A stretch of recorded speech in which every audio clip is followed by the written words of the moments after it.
ধরুন একদিন সকালবেলা আপনি ঘুম থেকে ওঠার পর দেখলেন আপনি ঠিক এরকম একটা বড় পোকায় পরিণত হয়েছেন।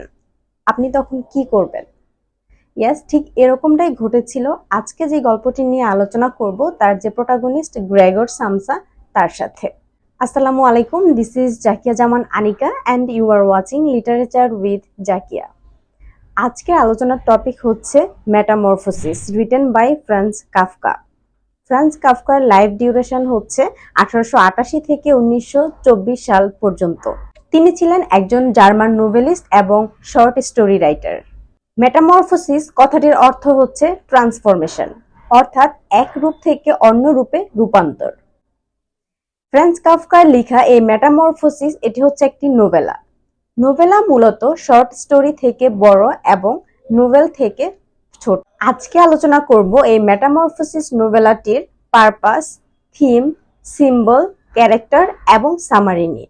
এই নোভেলাটির টাইম সেটিং হচ্ছে আর্লি 20th সেঞ্চুরি এবং প্লেস সেটিং হচ্ছে একটা ছোট্ট অ্যাপার্টমেন্ট যেখানে গ্রেগর সামসা এবং তার ফ্যামিলি একসাথে বসবাস করে। এই নোভেলাটি লেখার পিছনে ফ্রান্স কাফকার অনেকগুলো পারপাস ছিল। তার মধ্যে প্রধান পারপাস হচ্ছে তৎকালীন মডার্ন সোসাইটিতে ডিফিকাল্টিজ অফ লিভিং, অর্থাৎ তখনকার সময় অনেক বেশি শিক্ষিত বেকারের সংখ্যা বেড়ে গিয়েছিল। তাদের লিভিং কস্ট এত বেশি ছিল যে তাদের জব না থাকার কারণে তারা তাদের লাইফটা ডিফিকাল্টিজের মধ্য দিয়ে যাচ্ছিল। আর এই বিষয়গুলোই ফ্রান্স কাফকা তার এই নোভেলার মাধ্যমে ফুটিয়ে তুলেছেন।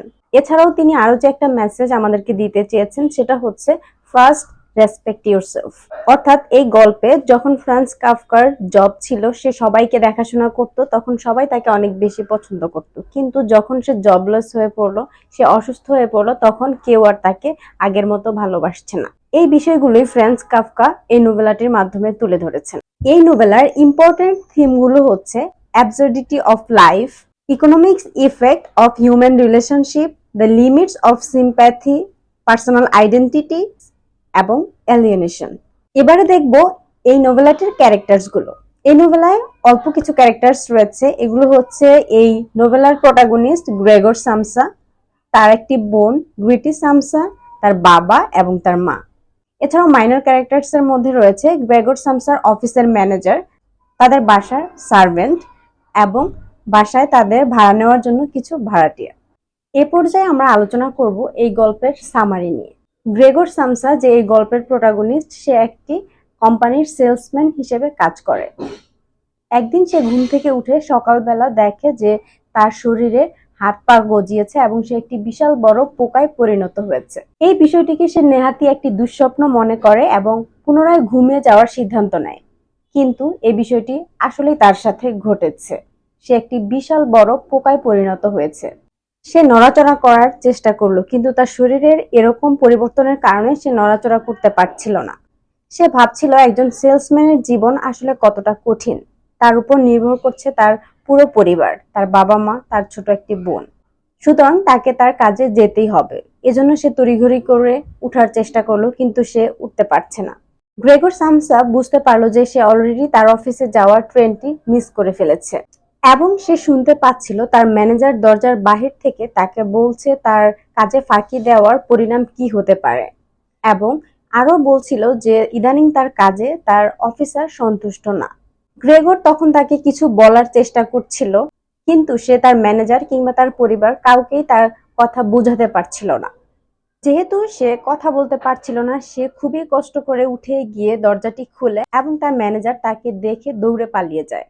পরক্ষণেই তার বাবা তাকে একটি লাঠি দিয়ে আঘাত করে রুমের ভিতরে পাঠিয়ে দেয়।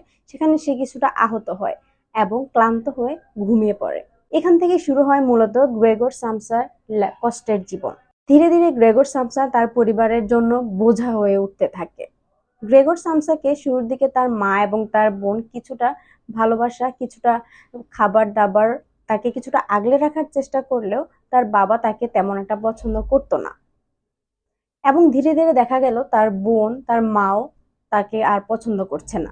পরিবারের লোকজন তার সম্পর্কে বিভিন্ন খারাপ মন্তব্য করতে থাকে এবং সে যে এখন একটা পরিবারের বোঝা সেটা নিয়েও তার সামনে আলোচনা করতে থাকে। তারা মনে করে হয়তো গ্রেগর সামসা এগুলো বুঝতে পারছে না, কিন্তু গ্রেগর আসলে সবকিছুই বুঝতে পারে এবং সে অনেক বেশি কষ্ট পায়। কারণ সে বুঝতে পারছিল যখন সে ইনকাম করত তখন তার ফ্যামিলি তাকে একভাবে ট্রিট করতো, কিন্তু এখন যেহেতু সে একটা পোকায় পরিণত হয়েছে সেহেতু তার ফ্যামিলি এখন আর তাকে পছন্দ করছে না। এবং এই বিষয়টা তারা খোলাখুলি আলোচনা করে। তারা চায় গ্রেগর সামসার কাছ থেকে মুক্তি। গ্রেগর সামসা মারা গেলেই তারা তার কাছ থেকে মুক্তি পাবে, এরকমটাও তারা বলে। যেহেতু তাদের ইনকাম সোর্সটা আর নেই সেহেতু গ্রেগর সামসার বাবা একদিন সিদ্ধান্ত নিল যে তাদের একটা রুম তারা ভাড়া দিবে। আর সেই ভাড়াটিয়ারা যেদিন আসলো সেদিন তারা যখন নাস্তা করছিল, বসে কথা বলছিল, গ্রেগর সামসার বোন গ্রিটি সামসা সে খুব ভালো পিয়ানো বাজাতে পারত। তখন সে ওই লোকদেরকে পিয়ানো বাজিয়ে শোনাচ্ছিল। আর তার পিয়ানো বাজানোটা গ্রেগর সামসার খুবই পছন্দ ছিল, যার কারণে সে ধীরে ধীরে সেই পিয়ানোর সুর শুনতে শুনতে ওই জায়গা পর্যন্ত চলে গেল। এবং সেই ভাড়াটিয়া লোকেরা তাকে দেখে অনেক বেশি ভয় পায় এবং তারা সেই স্থান ত্যাগ করে। এই বিষয়টি নিয়েও গ্রিটি সামসা এবং তার বাবা মা গ্রেগর সামসার উপর অনেক বেশি রাগান্বিত হয়। এর মধ্যে দিন যেতে যেতে গ্রেগর সামসা তার এই শরীরের সাথে নিজেকে খাপ খাইয়ে নিয়েছিল। সে তার রুমের দেয়ালের বিভিন্ন জায়গায় ঝুলে থাকতো এবং লাফিয়ে লাফিয়ে উপরে উঠতো, যার কারণে একদিন গ্রিটি সামসা তার বোন তার রুমের যত আসবাবপত্র ছিল সেগুলো ফাঁকা করে দিয়েছিল যেন সে ফ্রিলি একটু ঘোরাফেরা করতে পারে। তো এরই মধ্যে একদিন সে দেয়ালের খুবই উপরে উঠে গেল এবং হঠাৎই তার মা তাকে দেখে চিৎকার করে উঠল। তার বাবা ভেবেছিল হয়তো সে তার মাকে ভয় দেখানোর জন্য অথবা তার মাকে আক্রমণ করতে আসছিল। তার বাবা রান্নাঘর থেকে কিছু আপেল নিয়ে এসে তার গায়ে একের পর এক ঢিল মারতে থাকলো। এর ফলে গ্রেগর সামসা ভালোভাবেই আহত হয়েছিল এবং সে ধীরে ধীরে অসুস্থ হয়ে পড়তে শুরু করে এবং তার পরিবারের মানুষের কথাবার্তা বিভিন্ন কিছু সে মানসিকভাবেও ভেঙে পড়ে। তার তখন মনে হতে থাকে সে না থাকলে হয়তো তার পরিবারের এই উটকো ঝামেলার থেকে মুক্তি পাবে। সে একরকম আত্মহত্যা করে, অর্থাৎ সে অনেক উপর থেকে নিচে লাফিয়ে পড়ে, নিজের কপাল দেয়ালে আছড়ায়। এভাবে করতে করতে সে একসময় মারা যায়। আর তার মারা যাওয়ার পর তার ফ্যামিলি মেম্বাররা সেই সার্ভেন্ট দিয়ে তার দেহটিকে বাহিরে ফালানোর ব্যবস্থা করে এবং অল্প কয়েকদিনের মধ্যেই তারা গ্রেগর সামসার শোক কাটিয়ে উঠে এবং তারা বাহিরে কোথাও বেড়াতে যাওয়ার প্ল্যান করে। গল্পের শেষে আমরা দেখতে পাই সেখানে বেড়াতে গিয়ে তারা গ্রেগর সামসার ছোট বোন গ্রিটি সামসার বিয়ের ব্যাপারে কথা বলে। অর্থাৎ গ্রেগর সামসার বিষয়টি তাদের আসলে আর মনেই থাকে না, এভাবেই আসলে সময় কেটে যায়। সুতরাং বলাই যায় এই গল্পের মাধ্যমে ফ্রান্স কাফকা তৎকালীন সময়ে মানুষের সামাজিক, অর্থনৈতিক এবং তার প্রায়োরিটির বিষয়টি তুলে ধরেছেন। তার ফ্যামিলিতে সে তার প্রায়োরিটি লিস্টে কতটুকু থাকবে সেটা তার ইনকামের উপর নির্ভর করে, এমনকি তার বাবা মায়ের কাছেও। এছাড়াও তিনি বোঝাতে চেয়েছেন প্রথমে আমাদের নিজেদেরকে ভালোবাসতে হবে, নিজেকে ভালোবাসলেই আমরা অন্য সবাইকে ভালো রাখতে পারবো। আত্মত্যাগ করে অন্যকে ভালো রাখতে গেলে দেখা যায় যে আমরা নিজেরাও ভালো থাকি না, ইভেন ওই মানুষগুলোও ভালো থাকে না। এই ছিল আজকের গল্প। আশা করি সবাই কিছুটা হলেও বুঝতে পেরেছেন। যদি কোনো প্রশ্ন থাকে অবশ্যই কমেন্ট বক্সে জানাবেন। And if you guys haven't yet subscribed my channel, then do subscribe it and hit the bell icon. Thanks for watching.